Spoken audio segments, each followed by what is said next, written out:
চৌঠা আগস্ট সকালে পানিসাগর মহকুমার অন্তর্গত জলাবাসা গ্রাম পঞ্চায়েতে অনুষ্ঠিত হয় পানিসাগর কৃষি সেক্টরের উদ্যোগে সামাজিক কর্মসূচির মাধ্যমে হাইব্রিড ধানের চারা রোপণ কর্মসূচি।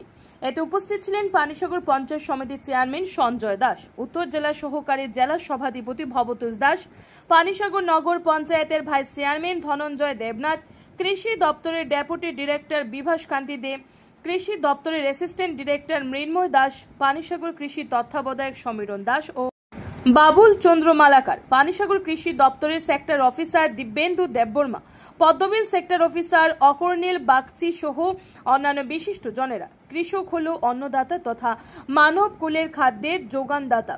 সেই সমস্ত অন্নদাতাদের সঠিক সম্মান জানানো আমাদের নৈতিক কর্তব্য। তাদেরকে সঠিক মর্যাদা দিতে ভারত সরকার তথা রাজ্য সরকার দায়বদ্ধতা নিয়ে সদা সর্বদা কাজ করে চলেছেন।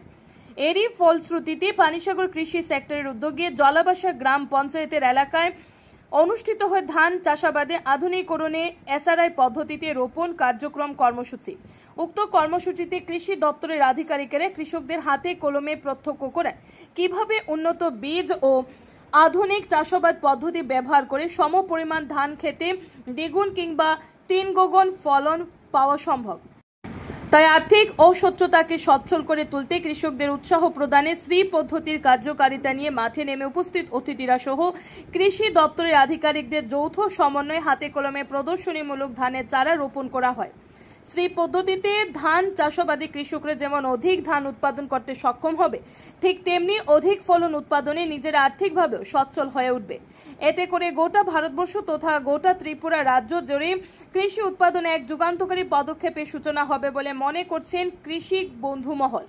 রাজ্য জুড়ে রাজ্য কৃষি দপ্তর আধুনিক পদ্ধতি ব্যবহার করে অধিক পরিমাণ ধান উৎপাদন করে ক্ষান্ত হয়ে যায়নি। অতিরিক্ত উৎপাদন ধান সঠিক এবং ন্যায্য মূল্যে ক্রয় করার প্রক্রিয়া জারি রেখে রাজ্যের কৃষকদের আর্থিক বুনিয়াদকে আরও সুদৃঢ় করে তুলতে সর্বদা উৎসাহ জুগিয়ে চলেছেন। পাশাপাশি ভারতবর্ষের প্রধানমন্ত্রী কর্তৃক দেশ তথা প্রতিটি রাজ্যের কৃষকদের মাঠমুখী করে তুলতে প্রতি বছরে 6,000 টাকা ঘটা করে কৃষকদের সম্মানিক প্রদান করে চলেছেন। এছাড়া উৎপাদিত ফসলের গ্যারান্টি দিতে চালু করেছেন ফসল বীমা যোজনা। অন্নদাতা কৃষকদের চাষাবাদে আগ্রহী করে তোলা সহ উৎপাদিত ফসলের নিশ্চিত গ্যারান্টি দিতে রাজ্য কৃষি দপ্তর আগামী দিনে কৃষকদের মান উন্নয়নে আরো ব্যাপক হারে উন্নয়নমূলক পরিকল্পনা নিয়ে আসার চিন্তা ভাবনায় রয়েছে, যাতে করে দেশ তথা রাজ্যের এক টুকরো জমিও যাতে পতিত অবস্থায় পড়ে না থাকে, কৃষি জমিগুলো আবাদ হয়ে কৃষক পরিবারগুলোকে আর্থিকভাবে সচ্ছল করে তোলে। পানিসাগর থেকে নিজস্ব প্রতিনিধির রিপোর্ট, শ্যামলী ত্রিপুরা। নমস্কার। আজকে পানিসাগর ব্লকের অধীনে জলাবাসা গ্রাম পঞ্চায়েতে কমিউনিটি বেস যে প্লান্টেশনের যে প্রোগ্রাম, সেই প্রোগ্রামে উপস্থিত আছেন আমাদের উত্তর জেলার সহকারী সভাধিপতি মহাশয় শ্রী ভবতোষ দাস, এবং উপস্থিত আছেন আমাদের এসএ মহোদয়, ডিডিএ মহোদয় এবং বিভিন্ন গ্রাম পঞ্চায়েতের কৃষক বন্ধুরা। সবাইকে আমি আমার ব্যক্তিগত তরফ থেকে এবং পানিসাগর পঞ্চায়েত সমিতির তরফ থেকে শুভেচ্ছা এবং অভিনন্দন জ্ঞাপন করছি। আজকের যে এই প্রোগ্রাম আমরা সবাই উপস্থিত থেকে আপনারা দেখেছেন যে আমরা নিজেও কৃষি কাজে আমরা অংশগ্রহণ করেছি। তার তাৎপর্য এটাই যে আমরা কৃষককে যাতে উৎসাহিত করতে পারি, এই হচ্ছে আমাদের উদ্দেশ্য।